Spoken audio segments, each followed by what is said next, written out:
дүниесин айтат. Бала тарбиялоодо мугалимдин орду.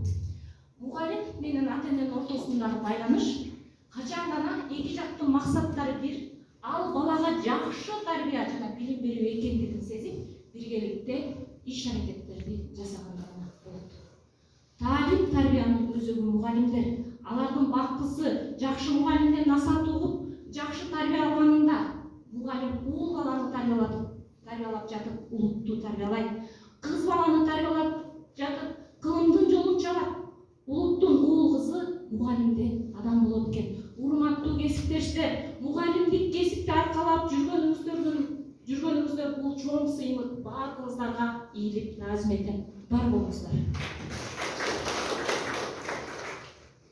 Ошондой эле улуу жазуучуларыбыз, ойчулдарыбыз, философторубуз ар кандай тарбия тууралуу эң сонун цитаталарды, насаат сөздөрдү калтырышкан. Алардын айрымдарына токтолсок, тарбия берүү улуу иш. Ошол аркылуу адамдын келечек тагдыры чечилет. Белинский. Тартиптин эң мыкты мектеби үй-бүлө, Смайлс. Улуттун келечеги энелердин колунда, Бальзак. Мындай тарбия тууралуу мектеп, окуу, билим, бала ата-эне тууралуу эң сонун цитаталар көп, аябагандай көп. Китептерде бар, интернеттен алсаңыздар болот. Бул эң сонун. Эми сабактын акыркы бөлүгүндө, урматтуу кесиптештер, ата-энелерге тарбия берүү деген сиз үчүн эмне деп суроо таштайсыздар. Ушул эле суроолорду мен сиздерге бергим келип жатат. Бала тарбиялоодо сиз кандай өрнөк көрсөтө алдыңыз?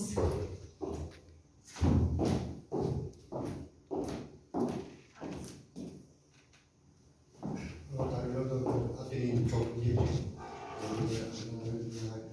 Ата зор, ата баягы өзүнүн алып жүрүүсү, өзү ошо балдарына билүү болуш керек. Өзү билүү болуш керек, анан балдарына билүү болуш керек. Ар бир өзүнүн жолуна, турмуш жолуна даярдаш керек да ата-эне. Бала тарбиялоодо ушу ата-эне биштикте даярдаш керек да, жанагы жогоруда айтылгандай атасы белгисиз болуш, кайненеси урушса, энеси урушса, атасы урушса, тарбияны ушундай болот да. Анан ошо үй-бүлө тарбиянын мектеби деп туура айтылган. Ошол жерден үй-бүлө ынтымакта болсо, ошол билимдүү болсо, туура тарбия берсе, бул эртеңки ойлосоң ийгилик, келечегине ойлосоң билим берди, анан балдарга билим берсе, ошондон Чоң рахмат агай. Сиздин бала тарбиялоодогу ыкмаңыңыз кандай?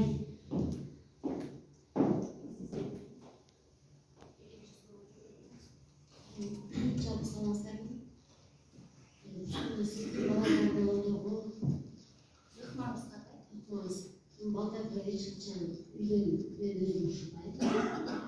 Алар ар бир менин 4 балам бар, 4 баламдын мүнөзү 4 башка. Ошол мүнөзүнө жараша алар мамиле. Анан бир баланы алдайын, бир баланы катуураак айтасың, бир балага дагы башка мүнөзүнө жараша мамиле. Менин ошондой. Чоң рахмат. Элдик, нарықтуулук жана диний көз караш менен бир жактуу тарбия берүү тууралуу. Агай, сизге берем.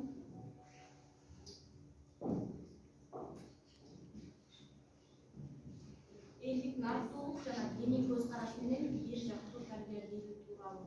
Айрым үй-бүлөлөр бар, диний көз караш менен тарбиялаган. Же болбосо такыр эле кыргыздын салт санаасын кармап туруп, такыр эле заманга тарбияны коштолгон үй-бүлөлөр бар. Ар кандай ыкма менен тарбиялашат да.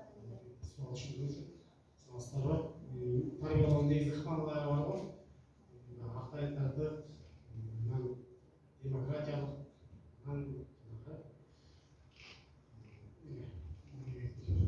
либералдуу деп эркин болот деп. Жана бул бизге учурдун талабына ылайык, биз демократиялык ыкма менен тарбиялап, балдардын кичинекей алардын каалоосуна жараша жаш курагын эске алып, ошол тушташтыктар менен камсыздалат.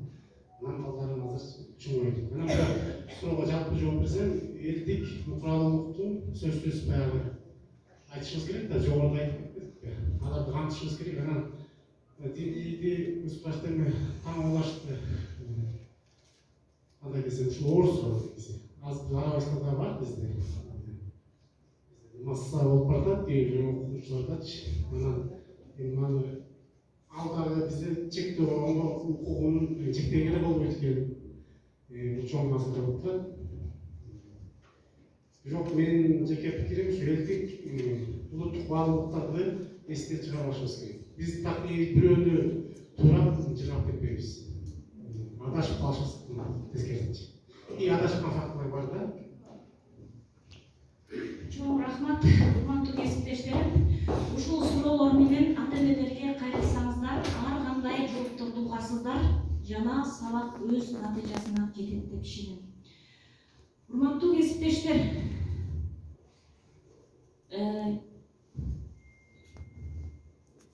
балаңызга кандай тарбия бербеңиз, баары бир сиз көрсөткөн жол менен кетет. Андыктан урматтуу ата-энелер, балаңыздарды тарбиялабаңыз, өзүңүздөрдү тарбиялаңыз, өзүңүздөр балдарга күзгү болуп бериңиздер. Анан төмөндөгү видео роликти ата-энелерге сунуштап койсоңуздар. Жанагы берки өтүп кеттиңиз.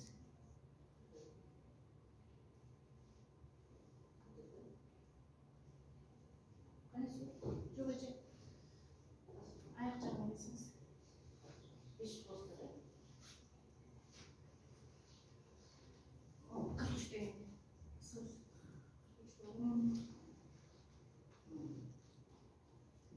Бул ата-энелерге кеңеш катары берсеңиздер, аябагандай жакшы натыйжа берсе керек.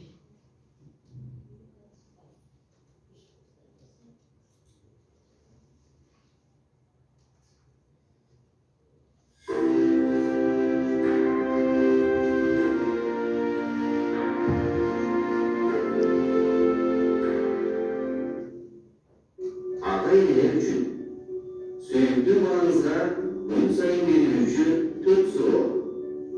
Окумуштуулардын айтымында ата-энелер балдарына орто эсеп менен мүнөдө болгону 12,5 мүнөт убактысын бөлөт экен. Анын ичинен 8,5 мүнөтү баланы бир нерседен тыюуга жана урушуп, такшап, бир нерсени түшүндүрүүгө бөлүнөт. Ал эми калган 4 мүнөт жымуу майге арналат. Белгилүү жазуучу Женя Харрингтон балага күндө берилүүчү 4 суроону аныктап чыккан. Балаңызга ооба же жок деп кыскача жооп бере алгандай суроолорду күн сайын бериңиз. Мына ошондо балаңыз өз сезимдери менен бөлүшүп, кылган ишин баарыганды үйрөнөт дейт жазуучу. Ал кандай болгон сыйкылуу суроону жазасызбы? Эң жүрөкпөй. Ал мындай бардыгы. Бүгүнкү күнүң кандай өттү? Эмне сүйлөйсүң? Мен сага суроо бердим го. Эмне билбейсиң? Сүйлөбөйсүңбү? Деп балага айтпашыңыз керек. Кааласаң аны айтасың. Ал эми болсо түштө бир жылдан бери көңүл кылууга жоктум. Элестет деп мына ушинтип сүйлөш керек. Андаш балаңыз жакшы болуп деп коюшу мүмкүн. Бирок сиз ага карабай, өзүңүз күнүңүздү кандай өткөргөнүңүз тууралуу кызыктуу окуяларыңызды айтып бериңиз.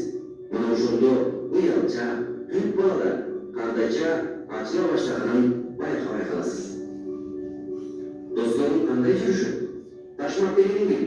Мен аны көрүп билбейинче аны менен такыр ойлобом деп кайрылбашыңыз керек. Мага эң жакын досум жөнүндө айтып берчи. Сага кылган нерселеринин эң жакшысы деп кайсын эсептейсиң деп айтып туруш керек. Сиз балаңыздын эң жакын досу жөнүндө сурайсызбы?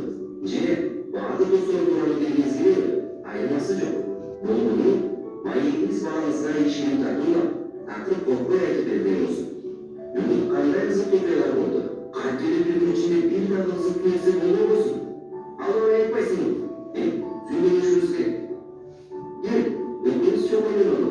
Бүгүнкү күндү кантип кызыктуу өткөрсөң, кете койду деп сүйлөшүбүз керек. Сыртта күн суук болуп, же математикадан текшерүүчү оор өтсө, балаңыздын маанайы түшүп калат. Ошондуктан ар убак балаңызга позитивдүүлүктү үйрөтүп, аны менен чоң ойноп, эс алууну чоңго пландаштырсаңыз, оң натыйжасы менен. Менин жардамым керекпи? Эми колуна келбегенден кийин деп айтпашыңыз керек. Өзүм кылгым келип жатабы? Эгер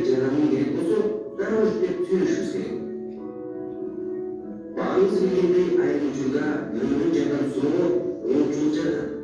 Эгер балаңыз майда иштерде сизден жардам ала албаса, анда кыйын учурларда сиз менен кеңешип, жардам сурайт деп күтпөңүз. Андыктан көңүлсүн жыйноодо, тапшырмаларды аткарууда ага жардам бериңиз. Балаңыз бир нерсе айтып жатканда, анын сөзүн бөлүп же бактак айтып өтүш үчүн шаштырбаңыз. Сөзүн аягына чейин укпай туруп талкуулабаңыз. Айтканына кулак туруп, сөздөрүнө маани бериңиз, кучактаңыз, колунан жетириңиз. Эгер маанайыңыз же убактыңыз жок болсо, ачык айтып, кийинчерээк уюлдарыңызды түшүндүрүңүз. Эң негизгиси, балаңыз үчүн сиз даярчы жана үлгүлүү адам экениңизди унутпаңыз.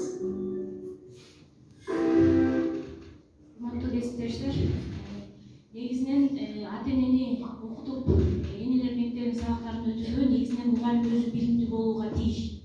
Ошондуктан ар бириңиздерге ар кандай мотивациялык китептерди сунуштайм. Алардын бири тажик эмеси жазуучусу жана психологу Саидмурод Давлатовдун "Менин гениалдуу балам" деген китепти окуп чыксаңыздар, көп жакшы нерсе. Мында баланы кантип тарбиялаш керек, балага кандай мамиле жасаш керек, ошондой эле баланы ошол финансылык сабаттуулукка кантип үйрөтүш керек, бала ийгилик жаратыш үчүн ата-эне эмне кылышы керек, ушул китептен таба аласыздар. Ошондой эле жанагы япон жазуучусу Ибару Масари Буканын 3 жаштан кийин кеш деген чыгармасы, ошондой эле Саид Марат жанагы казактардын мотиваторун көрүп каласыздар да, Маргулан Сейсенбайдын видеолорун көрсөңүздөр болот. Ошондой эле кыргыздардын актерлору жараткан, жаңы эле сиздерге көрсөткөн видеолорду жанагы Шайыр Касымалиева продюсерлик кылган Чайхана Кулурдан таба аласыздар. Ушундай нерселердин бардыгын видеолорду көрүп, китептерди окуп, өз баягы билимиңерди жогорулатып туруп, анан ата-энелерге сабак өтсөңүздөр өз натыйжасын берет.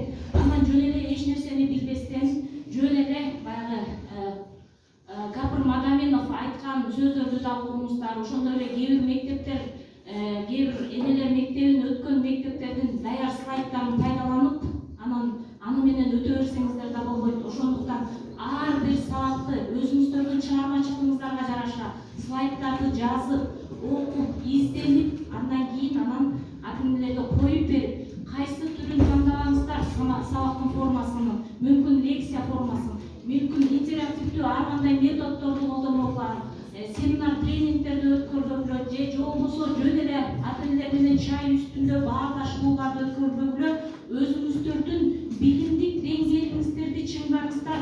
Урматтуу кесиптештер, ошондо гана биз окуучу менен биргеликте, ата-эне менен биргеликте ийгилик жарата алабыз деп ишенем. Урматтуу кесиптештер, сөзүмдүн акырында сиздерге бекем ден соолук, чыгармачылык, ийгилик, педагогикалык талыктаган изденүү каалайм. Сабактын акырында баарыбызга белгилүү акын Фатима Абдалованын 2 сап ыры менен бүтүргүм келип турат. Байпактарын жамап жатып баламдын бактысы бүтүн болсо деп карадым. Балдарыбыз кандай турмушта жашабасын, кандай жашоолорду башынан өткөрбөсүн, бирок бактылары бүтүн болсун. Урматтуу кесиптештер, сабак ушуну менен бүттү. Көңүл бурганыңыздарга чоң рахмат.